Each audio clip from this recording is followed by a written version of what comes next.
Women, awaken, acknowledge your rights.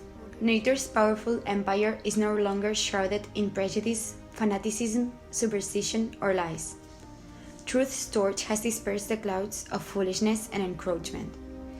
As a slave, man increased his strength tenfold, and then turned to yours to help break free from his chains. Now free, he treats his female counterpart unfairly. O women, women, when will you cease to be blind? What are the benefits reaped during the revolution? A more blatant contempt, a more obvious disdain. During centuries of corruption, you reigned only over the weakness of men. Whichever barriers may be encircling you, it is in your power to emancipate yourselves from them.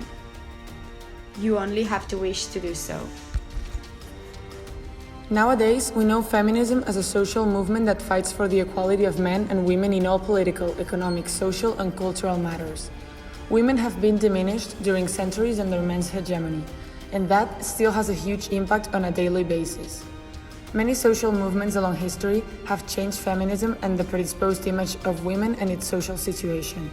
Some of the most important changes in society regarding gender equality came during the Enlightenment in France, where many thinkers started to question the assumption that men had and would always be superior than women.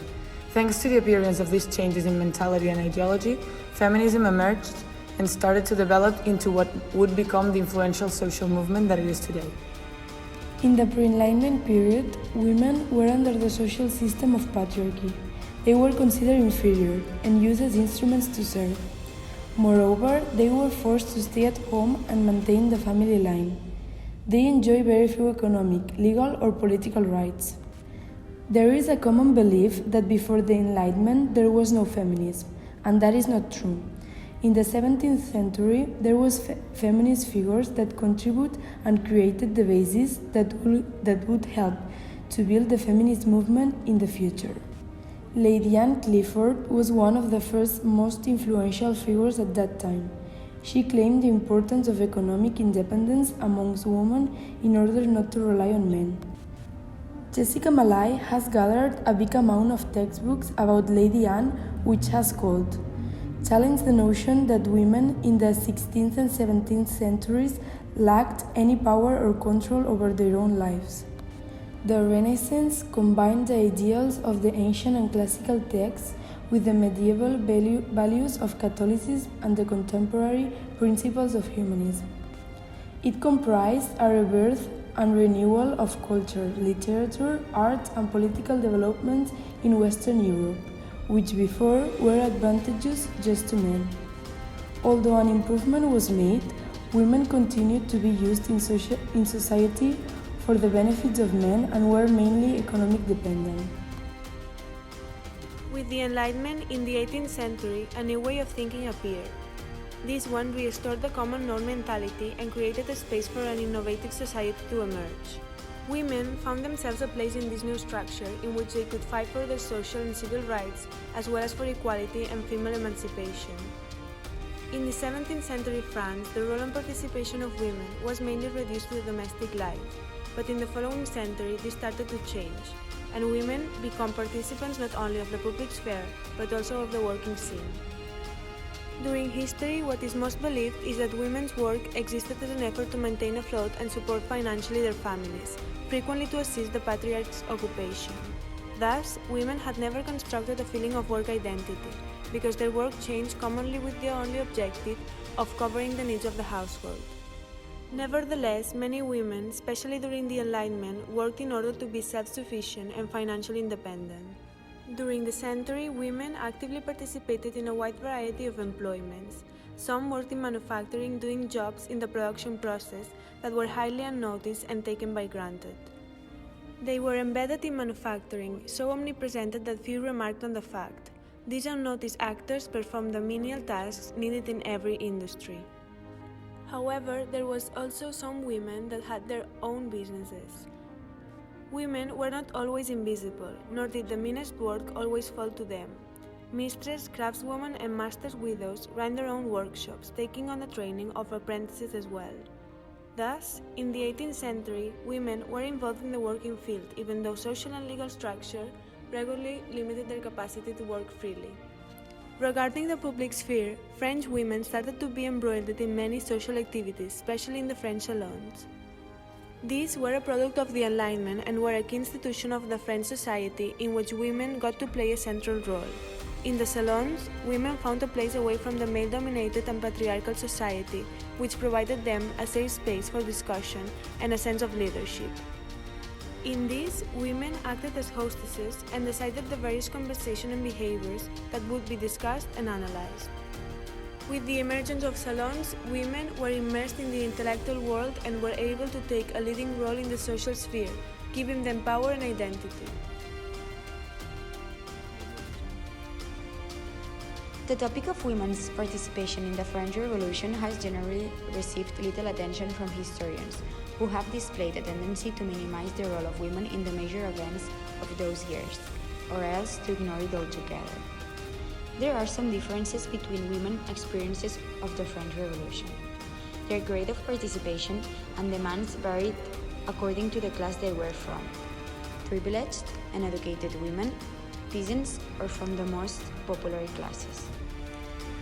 Women fought aiming to become active citizens. Although they never got this status, neither any political right, it was during this period of time that women achieved passive social and civil rights. They were conceived the right to equal inheritance, the right to divorce on equal terms than men, and their protection under law. In the environment of the lower classes and in a context of a strong economic and cultural crisis, both women and men protested. Women not only fought for their individual rights, but they aimed at changing the structure of society. A clear example of the participation of women during the French Revolution was Women's March on Versailles, which is considered one of the most important points of the revolution. Dominique Godinot argues that even though the march has historically been portrayed as a protest over subsistence, women mobilized much more over political issues than food shortages. In wealthy classes, women claimed a role in the political life. They wanted to be included in citizenship. Women, as Madame Roldan or the feminist Mary Wollstonecraft, saw the revolution as an opportunity to promote universal rights. Traditionally, men had been associated with political virtue, and the exclusion of women was normal. But there were some observers and thinkers that defended women's capabilities on participating in such activities. Beyond starting their own clubs, women were able to assert their sexual equality by founding and participating in dual-gender clubs. A mixed club was created in Paris in 1719, and in 1791 it became known as the Société Fraternelle des Patriotes de deux sexes. Women participated equally in discussion and elections. Madame Roldan accomplished to debate and participate on assemblies and political salons. She and her husband, Jean-Marie Roldan de la Platière, were the hostesses and owners of one. Nevertheless, Roldan's paper in the revolution was seen as inappropriate, and she was imprisoned and then executed after the execution of her husband. For observers, as Helen Maria Williams, the revolution was a fulfillment of cosmopolitanism and universal rights, but the outcome wasn't the same. Although the huge efforts for achieving equality, Napoleon and the later restoration of the monarchy erased those accomplishments. According to Napoleon, the husband must possess the absolute power and right to say to his wife, "Madame, you shall not go out. You shall not go to the theater. You shall not visit such and such person. For the children you bear, they shall be mine." On 1789, and during the National Assembly of France, the Declaration of the Rights of Man and of the Citizen was published. This declaration stated the values of the French Revolution and defended the principles of liberty, equality, and fraternity, but those principles were only for men. The declaration was considered as universal, and it assumed that men were the only ones with rights and freedoms. Even though that ideology wasn't uncommon at that time, a French woman answered to that inequality with a sarcastic copy of the declaration in 1791. Marie-Olympe de Gouges had never been close to education or power, but she presented herself as a revolutionary that wanted to adapt the ideas of the revolution to achieve gender equality. The Declaration of the Rights of Women mocked how the French Revolution had failed to achieve that sought equality at the moment they decided not to include women. This act of rebellion did not please the Jacobins, who during the period of the Terror guillotined publicly those considered enemies of the government, and the Gouche was sentenced to death and executed on the 3rd of November of 1793. The Declaration of the Rights of Women inspired many, and the masculine hegemony that had been seen as the norm started to lose its credibility. The Gouche ideas on women's recognition of their rights and their empowerment caused a huge impact in the development of feminism, even though the declaration did not succeed at the moment. The mentality started to change and women began to believe in the validity of those rights and therefore started to speak up and pursue some kinds of independence from the control of men. Many events in history have helped shaping the social movements that we know nowadays, but one of the most important periods of time regarding feminism was the Enlightenment.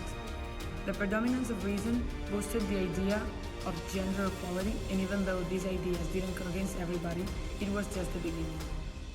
The Gouche is one of the examples of feminist women ahead of their time, and even though she paid for her ideologies with her life, her impact shaped what would become a massive worldwide movement that nowadays is increasingly having a more powerful voice.